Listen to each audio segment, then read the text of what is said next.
Hi there, I'm Dr. Sarah, staff veterinarian for Life's Abundance, and this episode of Pet Talk is dedicated to help you successfully brush your dog. In this short video, Alma and I will share some pointers to help keep your dog looking mighty fine with minimal fuss. Hopefully what you'll learn will not only transform your dog's coat, but it will also help you see how grooming can be a bonding experience as well.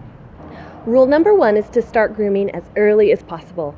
If you are working with a puppy, start right away, even if she doesn't need to be brushed. In fact, these first sessions are more about light touching to accustom your dog to human handling. Begin by touching the paws, looking in the ears, and lifting the lips to check teeth and gums. And do all of these on a regular basis. Some older dogs, but certainly not all, might panic if they aren't used to being handled and restrained, so just be patient. Work with your dog little by little, making sure that the experience is positive with healthy treats and loads of praise. If she knows that she can trust you not to hurt her, grooming sessions will go much more smoothly. For an ideal home grooming experience, a sturdy table is a fantastic tool. Veterinarians and professional groomers use tables, not just because it's easier on their lower backs, but because being up off the floor has a psychological effect on your dog, which is why pets are often better behaved on the veterinarian's exam table than anywhere else.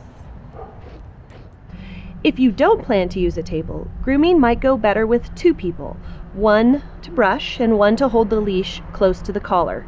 Your handler should keep one hand on the leash and one on your dog's shoulders to keep her steady and reassured.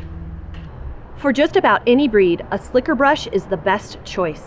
I find slicker brushes work much better than the more popular 2-sided brush because the pins and brushes on a 2-sided brush tend to just bounce off the top of a dog's hair coat, doing very little to remove loose hair.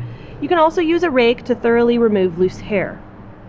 Additionally, I like to keep a small metal comb handy for working out mats and removing hair from the brushes themselves. When you brush, work to make it a positive experience for your dog, and with an eye towards establishing a routine. Essentially, you and your dog are working together, so you want to be on the same page. And the easiest way to do this is by creating a repetitive plan of action. To do this, you'll want to start from the same area of the body every time. For instance, I begin at the bottom of the back legs and work my way towards the front. Methodically brush from the skin out and clean out the brush as you go. Matting of the coat occurs near the dog's moving parts, behind the ears, in the leg pits, and around the tail. If left unchecked, mats can spread and grow. When a coat becomes wet, the moisture opens the hair cuticles and predisposes the hair to locking together in nasty tangles. Breeds such as Shih Tzus, Afghans, and Tibetans tend to have fragile hair that can break and split, causing matting. If the matting is severe, the coat may necessitate shaving. However, be aware that shaving a double-coated dog, such as a golden retriever, can significantly alter the hair coat. It could grow back softer and shorter, a different color, or not grow back at all. Brushing your dog on a regular basis will prevent mats from occurring and make a big difference in both of your lives. The frequency of brushing is dependent on the type of hair coat. A single-coated cottony dog like Alma here needs 15-minute brushings every week. With a double-coated dog, brushing too frequently will create static buildup, which can cause matting. Double-coated dogs may only need once a month brushing, except during the twice-a-year seasonal shedding. At these points, when a dog blows his coat, you will need to brush more often to remove the shedding undercoat.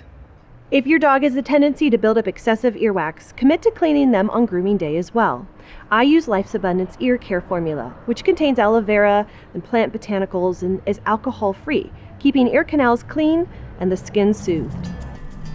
End your grooming session with more praise, good girl, and a delicious healthy treat such as Life's Abundance Wholesome Hearts.